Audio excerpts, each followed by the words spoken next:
नमस्ते दोस्तों, कैसे हैं आप सब। उम्मीद करती हूँ सभी अच्छे होंगे। स्टोरी सुनने के लिए हमारे चैनल को लाइक एंड सब्सक्राइब करें। अगर आपने इसका पिछला एपिसोड नहीं देखा है तो मैंने प्ले लिस्ट में मेंशन कर दिया, आप जाके ज़रूर देखें। ये स्टोरी का 50 भाग है। तो चलिए स्टोरी स्टार्ट करते हैं। स्टोरी अच्छी लगे तो प्लीज़ कॉमेंट किया करें। आप लोग कॉमेंट नहीं करते। धीरे धीरे वक्त गुजरता है। देखते ही देखते 3 महीने गुजर जाते हैं। 3 महीने बाद बीते 3 महीनों में बहुत कुछ बदल चुका था। विराट ने अच्छे से अपनी कंपनी संभाल ली थी। आज फिर से उसकी कंपनी नंबर 1 पोजीशन पे थी। इन सब में कायरा को उसने अपने साथ ही रखा था। वो चाहता था कि जितना हो सके उतना कायरा ऑफिस का काम समझती रहे। कायरा भी हर चीज में उसका पूरा साथ दे रही थी। भूपेंद्र को इस तरह बर्बाद करके खुश तो वो दोनों भी नहीं थे, पर उसे सबक सिखाना जरूरी था। अब भूपेंद्र को अपनी करनी का बहुत अच्छा सबक मिल रहा था। बेशक उसके बैंक में करोड़ों रुपए थे, करोड़ों रुपए होने के बावजूद भी आज वो खाने को तरस रहा था, किसी से बात करने को तरस रहा था। उसके घमंड ने उसे इस कदर बर्बाद किया कि आज वो ज्यादा पैसे देने के बावजूद भी किसी को अपने घर में काम करने के लिए राजी नहीं कर पा रहा था। खुद कुछ बनाने नहीं आता था। होटल का वो ज्यादा खा नहीं सकता था। चलो खाना पीना तो छोड़ो, वो तो तरस रहा था किसी से बात करने के लिए। करोड़ों का मालिक अपने घर में कैद होकर रह गया था, क्योंकि सबको पता चल गया था कि इसने अपने परिवार के साथ क्या किया है। जो इज्जत, जो रुतबा उसने सालों में बनाया था, वो कुछ महीनों में पूरी तरह खत्म हो चुका था। धीरे धीरे वो बीमारी की ओर बढ़ रहा था। बीमारी, मानसिक बीमारी, एक अपराध जो उसने जानबूझ के कर दिया। उस बोझ की बीमारी, अंदर ही अंदर घुटने की बीमारी, समय पे खाना न खाने की बीमारी, सबने उससे मुंह मोड़ लिया था। फिर उसने भी कोशिश नहीं की कि अपने परिवार के साथ जाए और उससे माफ़ी मांग ले। शायद इतनी हिम्मत नहीं थी उसमें, लेकिन ये बात उसे अच्छे से समझ में आने लगी थी कि पैसा हो या न हो, लेकिन परिवार का साथ और प्यार, ये दोनों बहुत ज़रूरी है। जो उसके पास था पर उसने गवा दिया। पछताने के अलावा उसके पास कुछ नहीं बचा था। दूसरी तरफ विवेक पूरी मेहनत कर रहा था सबकी नज़रों में खरा उतरने की। जो विश्वास सबने उस पर किया था, इतनी बड़ी कंपनी उसे सौंप दी, वो उस विश्वास को तोड़ना नहीं चाहता था। हाँ, पर अभी तक उसे कायरा से माफ़ी नहीं मिली थी, पर वो अपनी कोशिश से पीछे नहीं हट रहा था। अवनी और कायरा में अच्छी बॉन्डिंग हो गई थी, पर अवनी ने कभी कोशिश नहीं की कायरा को फोर्स करने की कि वो विवेक को माफ़ कर दे। नहीं, ये उसका अपना डिसीजन था, तो सबने उसी पर छोड़ दिया था। पर सबको उम्मीद थी कि कायरा विवेक को जल्द ही माफ कर देगी। दूसरी तरफ राघव और वर्षा का वक्त के साथ प्यार बढ़ता जा रहा था। वो दोनों अपनी बेटी सिया के साथ बहुत खुश थे। जो किस्मत ने वर्षा से छीन लिया था वो सब उसको लौटा दिया था। बस एक कमी थी उसके साथ, जो डॉक्टर ने उसको गलत दवाई दी थी, उसका साइड इफेक्ट हो गया था कि वो कभी मां नहीं बन सकती थी। का पता उन्हें तब चला जब एक दिन वर्षा की बहुत ज़्यादा तबीयत खराब हो गई थी। राघव ने उसके सारे टेस्ट करवाए, तब उस रिपोर्ट्स में पता चला कि वर्षा के मां बनने के चांस न के बराबर है। ये सुन के राघव और उसकी माँ दोनों बुरी तरह से टूट गए। टूटी तो वर्षा भी थी, पर यह बात उसने किसी के सामने जाहिर नहीं होने दी और सबको ये कह के समझा लिया कि मुझे पहले ही भगवान ने सिया जैसी प्यारी बेटी दे दी है, तो कौन कहता है कि मैं माँ नहीं हूँ। मैं अपनी बेटी के साथ बहुत खुश हूँ और मुझे और औलाद नहीं चाहिए। उसकी ये बात राघव के दिल में घर कर गई। उसे एहसास हुआ कि इस वक्त वर्षा को उसकी सबसे ज़्यादा ज़रूरत है। अगर वो ऐसे टूट कर बैठ जाएगा तो उसे कौन संभालेगा। ठीक उसी वक्त सबने फैसला कर लिया कि आज के बाद इस घर में कोई बच्चे की बात नहीं होगी और हम दोनों अपनी बेटी के साथ बहुत खुश रहेंगे और हमेशा रहेंगे। जहाँ एक तरफ सबकी ज़िंदगी में खुशियाँ ही खुशियाँ थी, वही गुंजन और अहान की प्यारी सी दुनिया को किसी की नज़र लग गई थी। बीते वक्त के साथ गुंजन और अहान में काफ़ी दूरियाँ आ गई थी और वजह थी अहान का ज़रूरत से ज़्यादा अपने बिजनेस पर ध्यान देना और गुंजन को टाइम नहीं दे पाना। पर इस चीज़ के अलावा एक चीज़ और थी जो उन दोनों के बीच की एक दीवार बनकर खड़ी हो गई थी, और वो था गुंजन का सूर्यवंशी परिवार से होना। दिन रात मेहनत करता था, जिस चीज़ को हासिल करना चाहता था वो उसने अपने दम पे कर लिया था। पर जब ये बात बाहर निकली कि उसकी वाइफ विराट सूर्यवंशी की बहन है, तब उसकी मेहनत तो किसी को नज़र ही नहीं आई। लेकिन हाँ, ये बात उसे बार बार सुनने को मिल रहा था कि विराट सूर्यवंशी का जीजा, इसकी तरक्की होने से कौन रोक सकता है। सूर्यवंशी का तो नाम चलता है और विराट सूर्यवंशी की इकलौती बहन, क्या सॉलिड हाथ मारा है बंदे ने। और ये सब हुआ था रोहन की वजह से, क्योंकि खुद तो अपनी मेहनत से आगे नहीं बढ़ पा रहा था और अहान की कामयाबी का श्रेय उसने विराट को दे दिया था कि विराट सूर्यवंशी के नाम से उसका नाम जुड़ा है, इसलिए अहान को तरक्की पे तरक्की मिल रही है। रोहन ने पूरे ऑफिस में ये बात फैला दी थी। वो लोग अहान के मुंह पे तो कुछ नहीं बोलते थे, लेकिन पीठ पीछे बातें करना शुरू कर दिए थे। शुरू में तो अहान ने इन बातों पर ध्यान नहीं दिया, पर कब तक, एक बार इग्नोर किया, 2 बार इग्नोर किया, लेकिन कब तक इग्नोर कर सकता था। इतनी मेहनत करने के बाद उसको ये सुनने को मिल रहा था कि ये सब अहान की वाइफ गुंजन सूर्यवंशी की वजह से हो रहा है। तो उसका गुस्सा होना लाजिम था, पर इस गुस्से को गुंजन पे निकालना ये गलत था। आज तो हद हो गई। इन सब बातों से परेशान होके और रोज़ रोज़ गुंजन के साथ झगड़े से परेशान होके ज़िंदगी में पहली बार उसने शराब पी ली थी। वो हमेशा की तरह घर देर से आया था। गुंजन को उससे अब कोई मतलब नहीं रह गया था। वो अपने कमरे में थी, उसकी आंखों में नींद नहीं थे।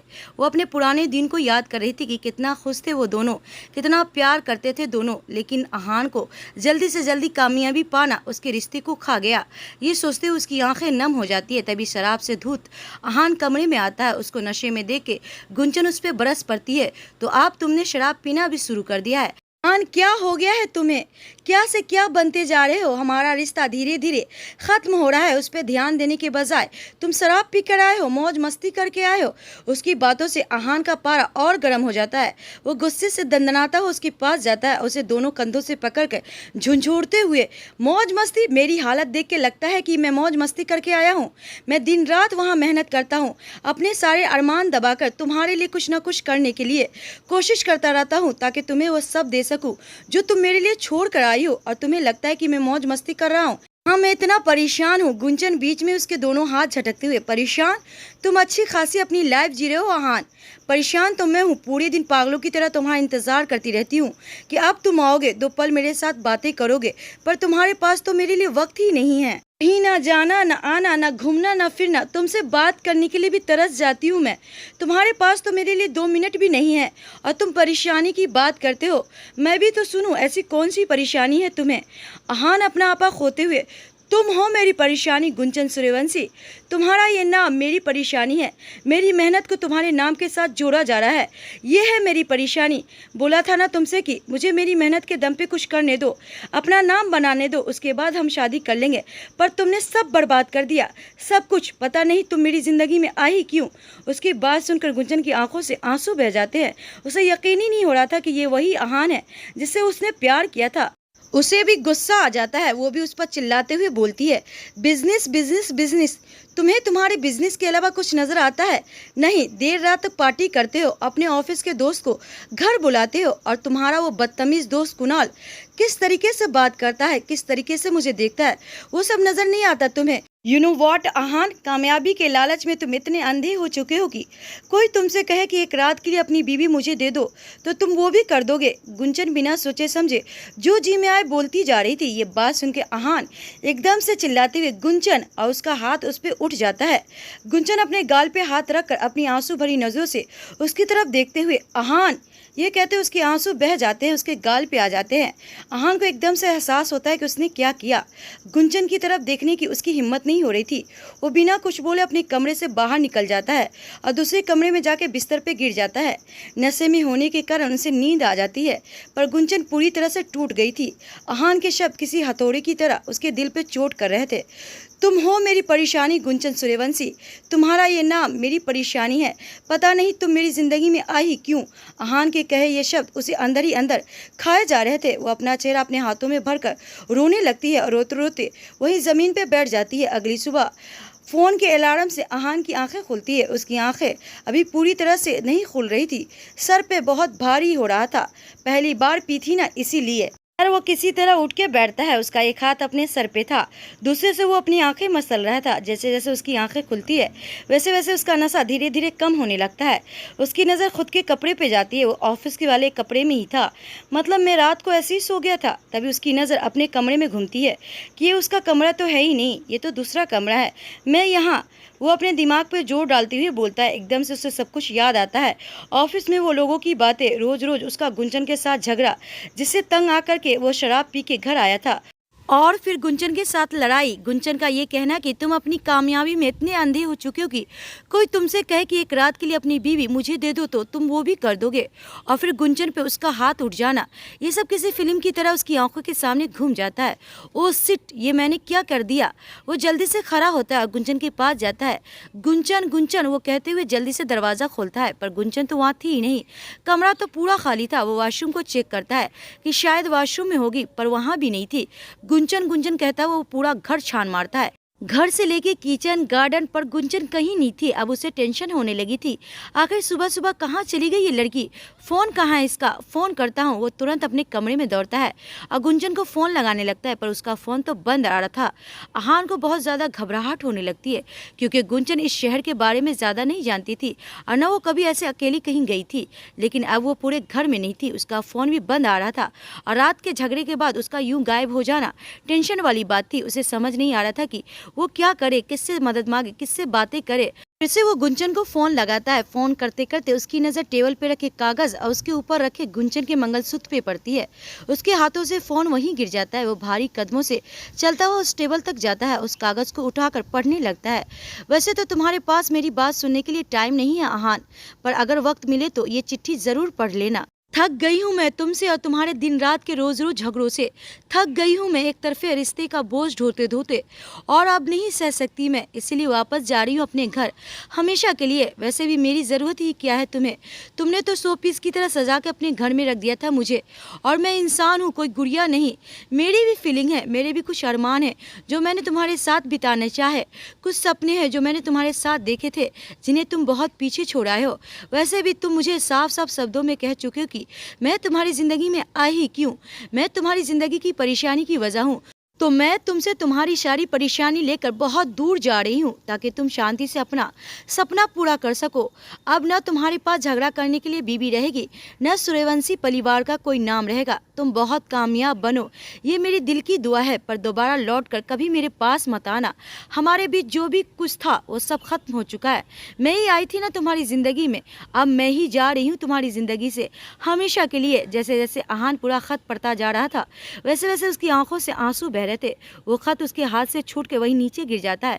वो तुरंत गाड़ी निकलता है और एयरपोर्ट की तरफ भागता है। इंडिया में पूरी तरह से सुबह हो गई थी। कायरा पूरी रात नहीं सो पाई थी, बहुत बेचैनी उसे दिन रात में हो रही थी। ऐसे देख के विराट भी बहुत परेशान हो गया था। वो उसे हॉस्पिटल लेके जाने वाला था, पर उस्मान ने उसे बताया कि प्रेगनेंसी में ये सब होता रहता है, कभी बेचैनी तो कभी घबराहट, कभी मूड बहुत अच्छा और कभी बात बात पे गुस्सा आना। इस समय कोई परेशानी की बात नहीं है। विराट उस्मा की बात मानकर उसे हॉस्पिटल ले जाना कैंसिल कर देता है। कुछ ही देर में सुबह होने वाली थी और बाहर हल्की हल्की ठंड थी। कारा को इतनी बेचैनी हो रही थी कि उस ठंड में भी गर्मी लग रही थी। उसे ऐसा देखकर विराट को भी बेचैनी हो रहा था। वो उसे सहारा देके बिस्तर से उठाते हुए चलो मेरे साथ चलो, वो बाहर ले जाते हुए बोलता है।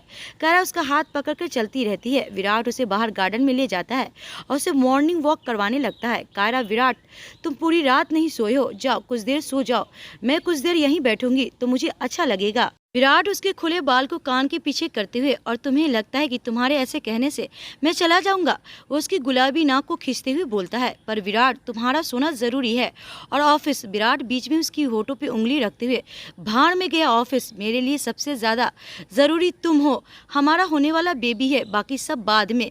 मैं काम 1-2 दिन बाद भी कर सकता हूँ कायरा, पर ये वक्त लौट कर नहीं आएगा। इस वक्त तुम्हें मेरी जरूरत है, और तुम्हें कुछ हो गया तो वो अपनी बात को बीच में ही छोड़ देता है। और कायरा एक बाजू कसकर पकड़ती हुई और अपना सर उसके कंधे पे टिका देती है। सुकून, बेहद सुकून दोनों को मिल रहा था। मलेशिया में अहान जितनी जल्दी हो सके उतनी जल्दी एयरपोर्ट पहुंच जाता है। भागकर वो अंदर जाता है। उसकी नज़र गुंजन को तलाश कर रही थी। हर चेहरे में उसे गुंजन ही नजर आ रही थी। वो जल्दी से पता करता है कि इंडिया जाने वाली फ्लाइट, रिसेप्शन पे बैठी लड़की से पूछता है कि इंडिया जाने वाली फ्लाइट चली गई है या है? सर वो फ्लाइट तो कब की चली गई है।